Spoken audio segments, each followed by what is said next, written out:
يا هلا والله وسهلا، حياكم الله، صباح الخير. بسوي معكم اليوم المصابيب مع الكشنة الحالية.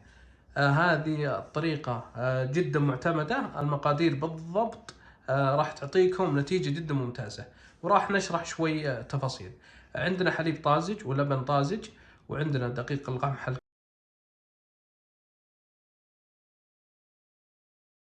التحضير جدا سريعة. أول شيء نضيف كل المكونات ما عدا الدقيق وحبة البركة، نخلطهم بكأس الخلاط خلط زين. خلطناهم زين، الحين بنضيف دقيق البر والدقيق الأبيض. عندنا طحين البر مملح، لو ما كان عندكم فيه ملح أضيفوا عليه شوي ملح. خلطنا كل المكونات، الحين نضيف حبة البركة. ليش ما أضفنا أول شيء؟ علشان ما تتكسر، وترى اختيارية، ممكن ما تضيفونه. عندنا الحين خليط المصابيب. أفضل طريقة أشوفها نقدر نتحكم بحجم المصباب هي علبة الصوص. احنا نضيف علبة الصوص هذه، نضيف الخليط ونخليه تقريبا 15 دقيقة كذا قبل ما نبدأ نصبب. شوفوا العلبة من هنا شاطفينها شطف وموسعينها شوي. هذه أفضل طريقة للمصابيب.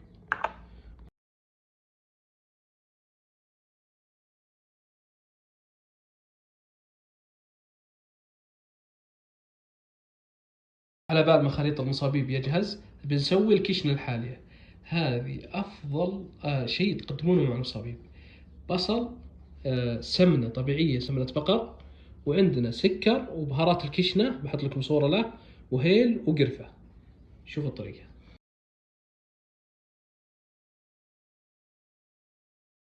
بمقلاة أضفنا السمنة، وراح نكشن البصل على حرارة تقريبا متوسطة إلى هادية. نبغاه يذبل بس ما يتشكل. الحين بهدي النار. كشنا البصل لين ذبل ولا تغير لونه. نضيف الحين السكر والقرفة والهيل وبهارات الكشنة. خلاص بس نحرك تحريك بسيطة ونطفي عليهم النار. هذه الكشنة الحالية، الرائحة طيبة جدا. أفضل شيء للمصابيب هي الصاجات عديمة الالتصاق، وتكون سميكة جدا. هذه موجودة بمحلات الرحلات ومحلات الأواني. تكون سميكة جدا عشان تتوزع الحرارة على كامل الصاجة، وكذلك تكون عديمة الالتصاق. الصاجة حطيناها على النار لين ارتفعت الحرارة. ما نزود الحرارة قوة، نخليها ترتفع شوي شوي. أخذت كذا 8 دقائق 10 لين وصلنا الحرارة المناسبة. نبدأ. راح نسوي اليوم المصابيب الصغيرة. شوفوا ميزة علبة الصوص، تتحكمون بالحجم.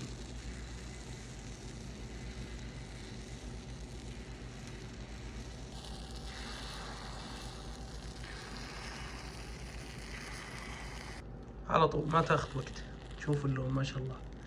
الصاجة ندهنها بزيت خفيف ونمسح بمنديل على طول عشان تلتصق شوي المصابيب وتعطينا هذا اللون الممتاز. شوف شلون ما شاء الله. الله تبارك الله النتيجة.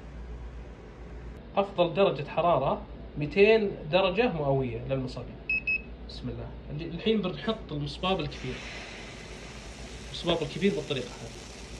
شوفوا بالملعقة الكبيرة المغرفة، حرك الشكل هذا.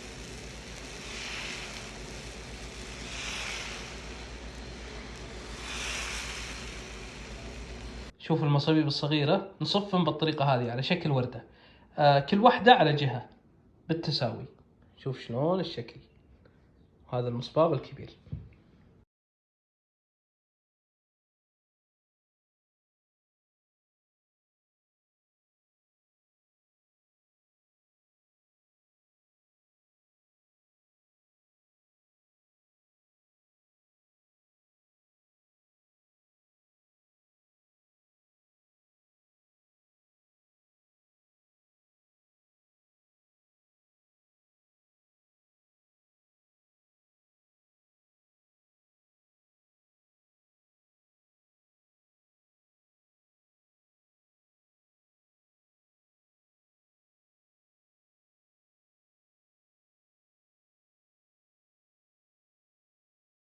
التقديم نسخن الكشنة الحالية ونضيفها على المصابيب مسحة خفيفة.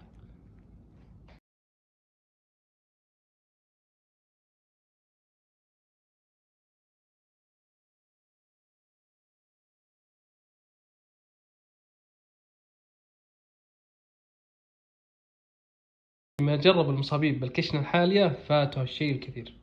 المصابيب الكبير نقدمه مع العسل، يا سلام.